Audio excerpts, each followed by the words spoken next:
Ambazonia, special loyalty. Praise to our Savior who granted us the freedom.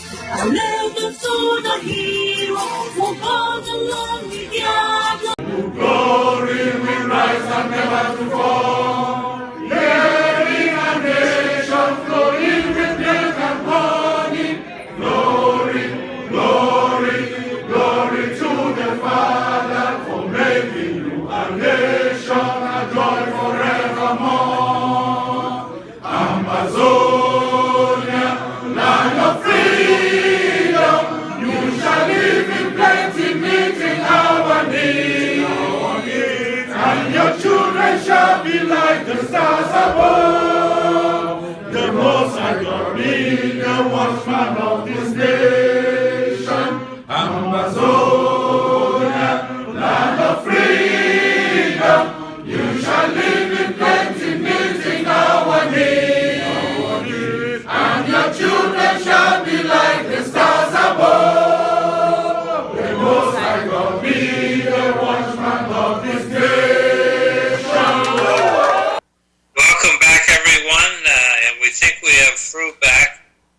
As soon as I see his smiling face, I'll check to see if he's saying what he was saying. He's got to put on his headset. Hey, Fru, bad news, bad news. I didn't hit record, so there's no recording of this show. Sorry. Fru likes to get a copy of the show, and I have no copy to offer. I just hit record now, yep. No problem. Sorry, technology. We depend so much on technology. It's this old brain. I forgot to push one button. So, now in Canada, in order to accommodate the French, they made the military and the civil service learn both languages in order to get advanced. Is anybody aware of that? First I'm hearing of it. So too in Cameroon, where there is bilingualism. In Cameroon, let's not forget that the history of Canada is not like the history of the U.S. Canada was colonized by the French and the English. So too was Cameroon. So those are the vestiges and the heritage of the colonial masters. So they have to accommodate the two people because Canada is a bilingual country. If we don't really clarify that, people who don't know that, they will say, oh, those other people who are speaking French, that is the Canadian, that's the French in Canada. And the other side who is speaking English, that's the English Canada. So to be able to balance that out, to accommodate every side, French and English are official languages of Canada. And it doesn't also cancel the fact that there are dialects there is with the people who existed there before the French and the British and the Europeans came over. Yeah, they call them, because you have to be careful. Up in Alaska, I know that Eskimos, Indians, and Aleuts all consider themselves separate people. Oh, they are the landlords. Interesting point. There are a lot of Chinese out in Western Canada in the Vancouver area. But China, Beijing, the government, says it doesn't matter if you immigrated and took citizenship, you're still Chinese and your first loyalty is to Beijing, not to Ottawa, not to Washington, D.C. I mean, that doesn't seem right to me. Does anybody have any thoughts on that? It seems like something that people would do to try to integrate the land that they're in, but I don't think it would work. I think what happened in Europe was that people wanted dual citizenry so that they could use some of the transportation for nothing and go across borders without being questioned. Well, Cleva, I like to approach that point historically. You see, the Canadians, they always pay allegiance to the King of England. Hundreds of years ago, even though they are an independent nation. So if you look at that from that perspective, the Europeans will hang on to their own point of origin and always refer the two. You look some emblem, and even what is practiced in Canada is really from England. And before the Englishman settled in Canada, there were people there. There were institutions. So when you juxtapose that with what the China is doing, would you say that what China is doing is wrong, and then what the English world all over the world are doing is right? No, I'm just saying what China is doing with regard to individuals and denying them the right to emigrate and change their citizenship is wrong. Yep. So I'd like to hit Ambazonia, and then I'd like to talk about religion, or religious theological issues. I've got a couple. So, Fru, you got a couple of videos that you've passed to John? Yes. While John comes, I would also just want to update everyone about the situation in Ambazonia. That Ambazonians today have reason to fall no more, because these were independent people, proud and industrious, patriotic. They joined French Cameroon, and we have a nostalgia of the life of that the state of English Cameroon was in the 60s. We had industries, we had what they call agric show, encouraging schools and people to engage in farmer. We have the horse race as they do in this country. We have a PWD, which is Public Works Department, that grades our road. We had banks. We had institutions that provide employment for Southern Cameroon, and was the first country in Africa to be that advanced.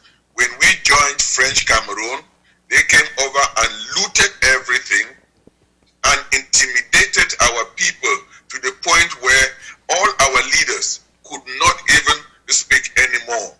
They used all sorts of tactics, brutalize us, and were speaking to French to people who had no understanding in French. They transported our leaders over to French and imprisoned them under terrible conditions. So the video that John is about to show is a 2020 way of psychologically terrorizing the people. When you watch that video, you will see people in the market just running, and the military firing in the skies. So, Fru, I'm guessing you want to see terror in Bamenda Food Market? Yes, that's the one. Okay. People were shopping. Then the military was firing in the sky. You just see the scene, how people were running, some of them were injured, women carrying young babies and motorcycle pushing them down. And those are the images, the trauma that people in that area, part of the live. I mean, I think in that situation, you are better dead than be put under such a psychological trauma. So you will just... Fru, I'm going to hit play when you're ready. Yeah, you can go ahead, John. I've just summarized what that video. You will just see people scattered, and some of them, and there are no one dropping. That the army is firing in the skies because the international community has really warned them about about the number of deaths. So now they have come up with another tactic to be psychologically punishing and killing our people. So here we go. Hit play.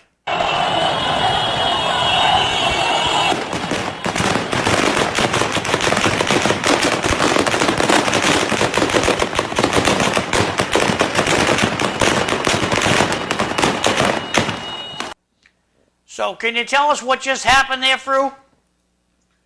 Yeah, that's why they came to a food market where people have women. People go there to buy food. Yep. The army just came and stood in their armored cars. The army is firing guns in the air. And then the people thought that they were firing guns, they were shooting them. And you just see hell broke loose. Women carrying babies on their back, people on motorcycle running and jump. You see how people are falling. They had so many injuries. But thank God there were no fatalities. But just the psychological trauma on that. And knowing that that is what goes on with people in that environment. It's really worse than someone dying. Because if you see in this, if you look at that a clip there, anyone who witness that they are already sick, because those images will keep on coming. They will never be normal. And that is the tactic that French Cameroon is using all over English Cameroon. Terrible. It sort of reminds me of what we talked about at the beginning of the show about the Boston Marathon bombing, where people just scattered in all directions. Yes, exactly. That's a good a picture to pay to the people who have not seen that video clip. Capture it well. It is terrorism by the government. Yeah. What's the other clip, Fru? The other clip is a retired Supreme Court judge that's being interviewed about the military terrorism on the people. And he is actually experienced. He was in jail. That's a retired Supreme Court judge from the English side. When he spoke against the atrocity, the human indignation that the French Cameroon is inflicted on his people. And those are people who lived through English Cameroon. They saw how, they even worked in English Cameroon. They saw how the system, the government was. And they worked in French Cameroon. So he's very, very disappointed and telling the whole world what kind of system, a lawless system, is in French Cameroon. Hey, Fru, we're ready to go with this video. It's 3 minutes long.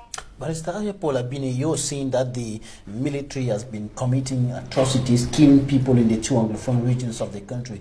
But we've listened on several occasions, the Cameroonian authorities, including the Minister of Territorial Administration, the Minister of Communication and others, saying and emphasizing that the military is not in those two regions to kill, but to protect the territorial integrity of Cameroon, to protect properties and persons, and so on, and rejecting those accusations. What are the proofs that you have at your disposal to back up what you're saying, the accusations against the military? I have told you that we of the Aya Foundation are on the field.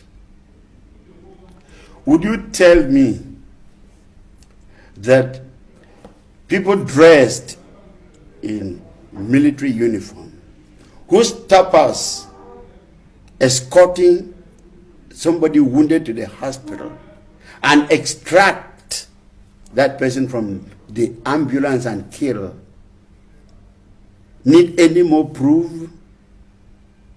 Do we need any more proof? Would you say, for instance, that my driver since 1998 was in the hospital at Bingo Annex Mutengene, and the next person to his bed, I went there, not that somebody recounted to me, somebody next to his bed was removed by the military and killed at Likomba. other proof do we need? Those are facts. Only yesterday, the military broke into a house in Buea and killed a whole family. Before then, they broke into a house at Widikum and killed a teacher with all the 7 members of the family, including his wife. The Amber Boys, I'm not defending them. The Amber Boys control large areas in what used to be known as Southern Cameroons or West Cameroon. They don't do those things to the people. It is the military who are belligerent, who come and commit those atrocities. I am saying it, and I'm prepared to appear before any authority in the world, including Mr. Paul Buea, and tell him that this is what I know and this is what I have seen.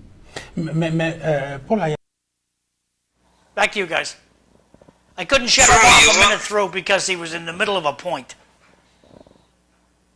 Well, Cliff and panelists, when you listen, that's a retired Supreme Court judge, and that is his live testimony.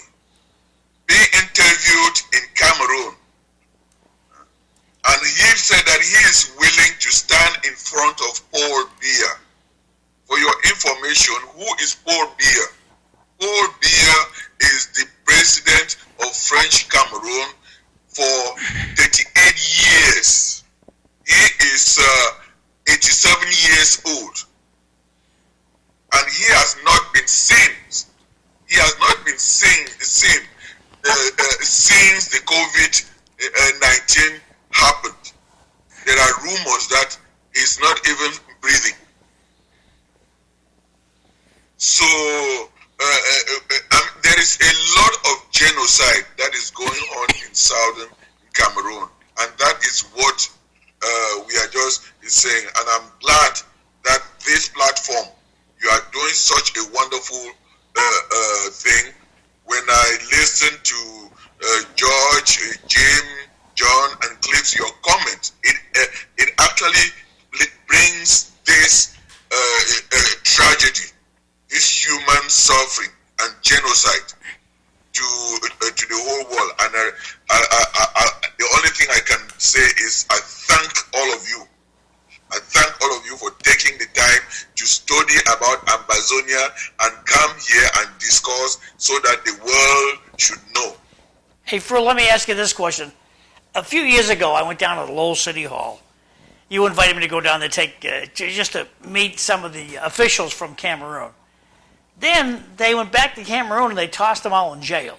Are they still in jail? Are they out of jail? How are those guys doing that I met at Lowell City Hall? John, you remember our last episode, we discussed that this very government, and Cliff said that this French government going to jail to talk to them is a sign of progress and also a sign of weakness that the government is losing the battle. They are still in jail, and the government is finding a way out because, like I said, the government is losing internationally, economically, and also the military. They are losing a lot of military. The military debts are even very, very high.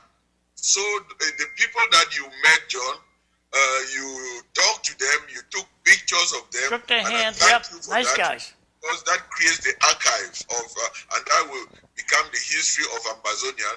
They are in jail. They are our leaders who are in jail, and they are still in jail under terrible conditions. Wow.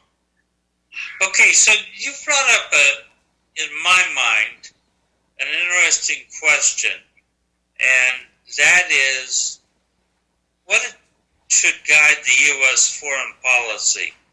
There was a motion before the United Nations to condemn China for its treatment of the Uyghurs, the Muslim minority out in the western part of that country. And Eastern and African states voted to not approve the motion. And so I'm on an internet discussion group, and we knocked this back and forth about should our foreign policy be guided by morals or should it be guided by practicality? And how do other nations do this? We continuously give these countries a ton of dough. There's no verification. So Cameroon gets money from the U.S. I never looked, but we give money to every other Tom, Dick, and Mary, so I'm sure we give money to Cameroon. Stop giving them money. Hey, Ed Markey, Senator, stop giving Cameroon money. Hey, Donald Trump, stop giving Cameroon money. They're killing people over there. And when you stop the gravy train, all this stuff goes away. As soon as you hit it right in the wallet, they're going to, America's not sending in money anymore. What would make them send more money? Stop killing your own people. Those people he's got in prison, send them back to Lowell. We'll find a nice place for them to live here in Lowell. You don't want them in your country, we'll take them in. What's happening in Cameroon is just plain wrong, and we are subsidizing. Thank you, President Trump, and thank you, Ed Markey. Back to you, Cliff. I don't know what to say. That was good, John. There must be some agreement that X number of dollars goes to Cameroon. Oh, you are very right, George. I think President Trump did stop sending money to train the soldiers there. But another thing that I would equally say is America is working very, very well for the struggle. Maybe we are so impatient. This is my personal evaluation. Don't take it officially. Maybe we want them to run fast, but I think they are cautiously monitoring the situation and doing it right. Because the reason I say that is, if you listen to the speech made by Thibault Peter Nangah, who is the U.S. State Assistant Secretary for African Affairs. Last week, he made a statement which was very, very powerful. We lost him. Okay, so to go back to the question, should our foreign policy be based on moral issues like John suggests, or should be pragmatic? Who can do what for us, who has the oil that's available for sale, etc.? Well, it seems to me that we can't do much with Cameroon giving us anything because they're in such a state of disrepair. But we should be able to give them John's point, which is morality. Okay, George, you got a thought? Yeah, I have a funny feeling that we're caught between a rock and a hard place because the agreements were made, and as I agree with you that, or John, that if some country is doing something to its people, and we're giving them money, that we should hold up on the money, and just kind of. But what is happening with the UN?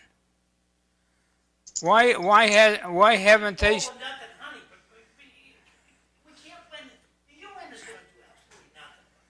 Yeah, but why aren't they involved?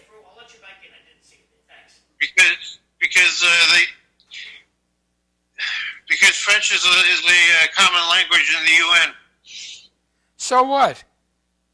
Well, they use it to intimidate smaller countries. I'm sorry again. I don't know what is going on with my system is very unstable. Can I continue, Cliff? Go ahead. Yes, what time you skedaddling today? You staying for the whole show? Well, I will build out around 5 to 8. Okay, I understand. Thanks. So what I was saying is, I would not really say America is not doing something. America is a nation that they think and analyze situation and know what to do, and you don't force them to do what, or you force them to do what they don't want to do. So, but recently, the Mr. Tipo Nangah, who is the American Assistant Secretary for African Affairs, this past week he made a statement that the Ambazonian people have to be able to make their own decisions about governing themselves. So that with talks, so that in itself deviates from what he had been saying before. So in this case, he's opening the doors that people should be able to make a decision as to how they should be governed, because French Cameroon has treated this issue as an internal matter.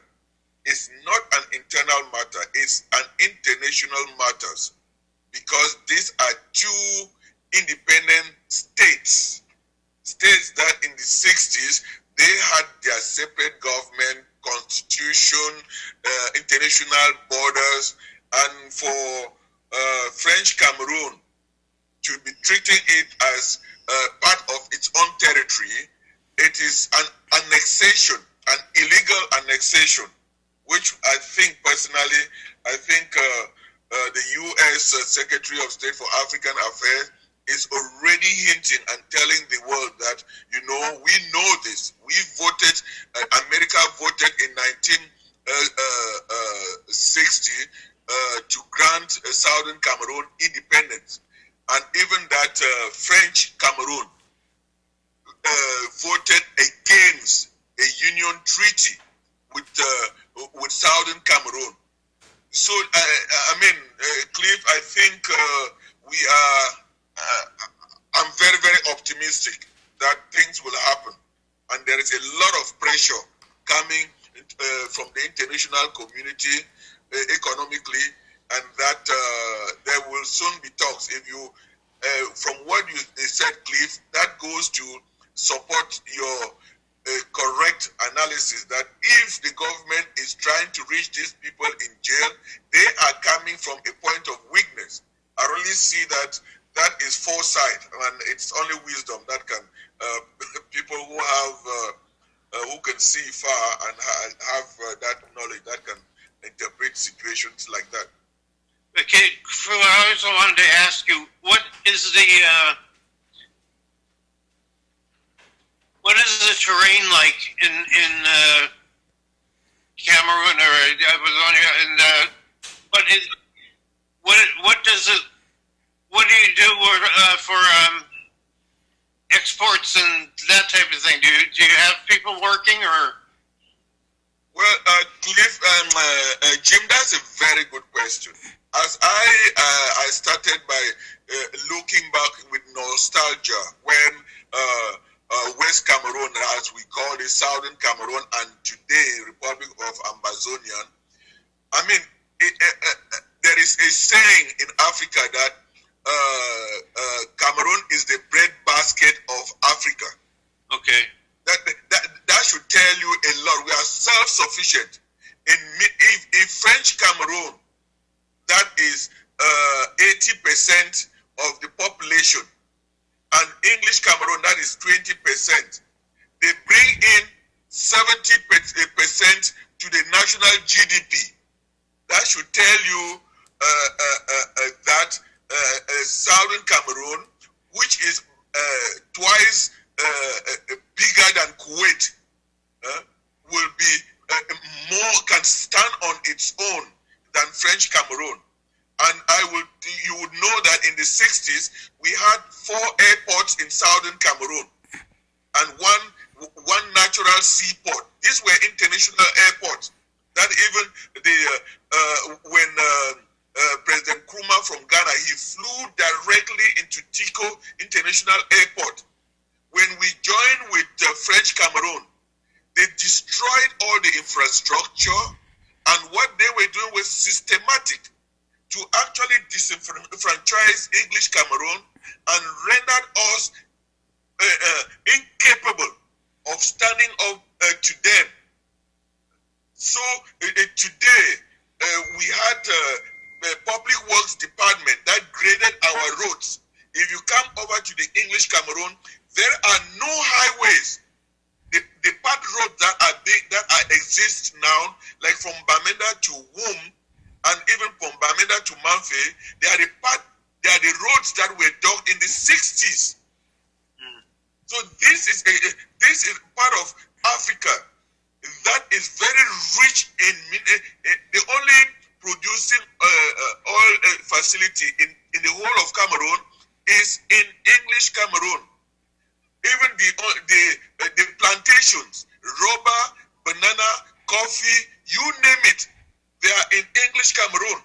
And before this crisis in the 60s, you had a lot of companies. You had companies like Pamol, Cameroon Development Corporation, Cameroon Airlines, Cameroon Bank, and all those companies, when once French Cameroon took over, they emptied the treasury of English Cameroon, and they would not give loans to English Cameroon citizens.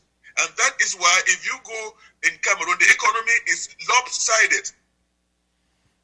You come over to the English side, there is no infrastructure, nothing. The legal system is English, it's a common law. The educational system is in English.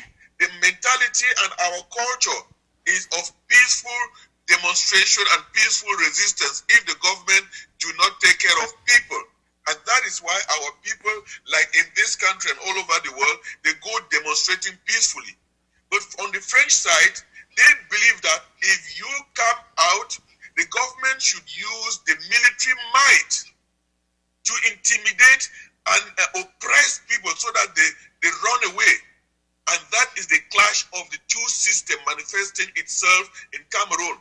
And just to remind you and our viewers, Cliff brought a good example like in Canada. Canada is French and English. But the good part in Canada is that it is the English part that is the majority. They are very tolerant and accommodating, not assimilating. But in Cameroon, it is the French part that is more, and their policy has always been to assimilate and swallow you. And on national TV in France last year, the president of Cameroon made a fatal mistake by saying that their policy since the 60s, since the Federation, was to make English Cameroon French Cameroon, and they failed. So the international world should know that. And as I mentioned last time, if you call the Cameroon embassy in Washington, D.C., and even in London, they will answer you, but in French. And if they understand that you are an American or a British, that's when they turn into English. And that is a false representation of the bilingual system in Cameroon, that the whole world thinks that Cameroon is just French. Thank you, John. You know what, Fru? It reminds me of when you call down the State House and you call your favorite state rep and they answer the phone, plumbing. They don't say this is the State House. They don't say this is your favorite rep's office. They say whatever committee the guy or gal serves on. So you call up your favorite rep and they go, plumbing. Reminds me of when you call the Cameroon embassy in America, they speak French. Doesn't make sense. Plumbing. George, you wanted to say something. I thought that the UN had made a set of rules and regulations that Cameroon was supposed to follow. Is that true? George, what I can tell you, I think Cliff too will, and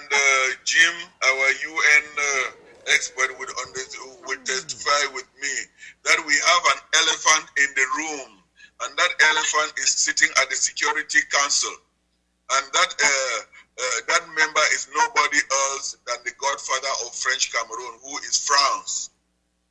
So France is a member of the club, and that club is a club of is only governed by Western nations, and they band together, and the third world and Africa is just a chess that they toss up and down amongst themselves based on whose interest is at stake. Okay. Yeah. The five nations at the United Nations are not on Cameroon's side, right? The Security Council, is it protecting Cameroon at all? Based on the statement that I just mentioned, I would say that they are cautiously observing the situation.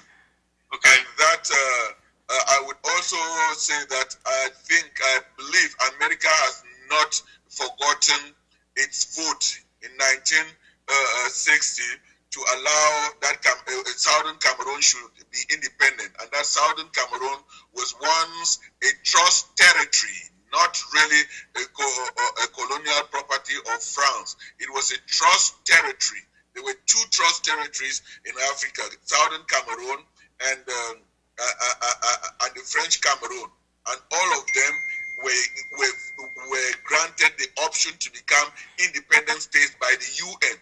And the vote in the 60s was 64 votes in favor of the independence of Southern Cameroon. And the United States of America and Britain voted in support. And those who voted against was France and all some other little nations. Well, China. No, China, I think China, there were 10 abstentions. I don't know if China abstained. Okay. But China did not vote against Southern Cameroon. Hey, Phil, Okay. before you go, tell us about these pictures here. Now, I got a picture of maybe this is a young Fru standing at a podium, and then I got the same guy sitting next to Eddie Davis when Eddie Davis was 12 years old. So can you tell us about these two pictures? Well, Joy, that is my involvement, my contribution with the Lowell Police Department. As I told you, as I mentioned on this show, I wasn't just bragging. I accompanied the police department as a civilian volunteer with the police department to sensitize them about immigrant perspective on the police, to educate them to actually know and understand mostly the immigrant from Africa, how they perceive the police, because their perception of the police is quite different based on their home experience with the police there. So if our police here can understand that, they would be able to understand and tolerate certain behaviors that will go a long way to facilitate their job and also save lives. So I attended the Eastern Chiefs of Police Conference here at the Cross Point.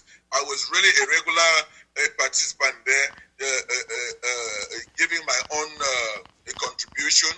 And I also traveled with Commissioner Ed Davis and the police team to attend the Western Chiefs of Police Conference at the state capital in Sacramento, California. And that one there was at the Justice Department in Washington, D.C. And you see my appearance there. I dress as a civilian and in my African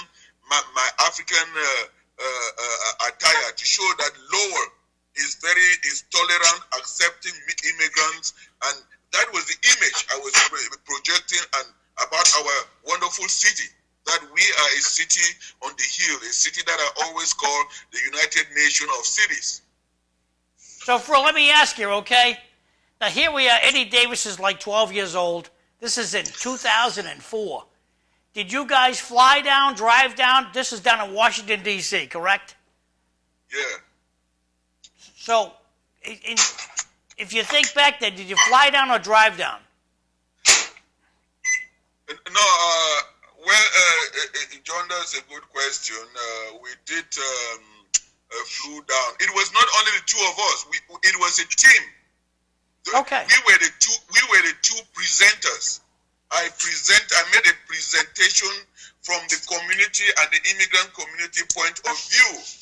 And I believe my presentation and my perspective as Chief Davis really explained when I was receiving the Local Heroes Award. I also received the Lowell Police Outstanding Civil Award here. When he was presenting that award, he said that some of the ideas that I brought saved life, and it also helped him and the nation to bring those, to be using them to train the police. Now, Bro, I know you got a scoop, and I'm going to leave you go in 30 seconds. I just want this answer, okay? Back in 2004, was Cameroon murdering its own citizens back then as well? And then I'll leave you go. What? In 2004, was Cameroon murdering its own citizens then as well? Yeah, no, John. Cameroon was supposedly peaceful then. It was murdering quietly, but the international community did not know. This idea just came on when we stood up. When during that time, Cameroon was giving a false image to the international community that Cameroon is peaceful, Cameroon is one. They never told the international community that there are two systems, there are two countries that make Cameroon, the French Cameroon and the English Cameroon. So they were marginalizing us, oppressing us. So 2016 is when the English Cameroon stood up and told the world. Bro, you're the best. We'll see you next Monday. Thank you very much, John. It's always lovely to be a guest on City Live Show, and you are the best. Thank you. Thanks. Okay. Have a good week. See you, bro. All right. Bye-bye, Phil. Good work. Bye. John, where's...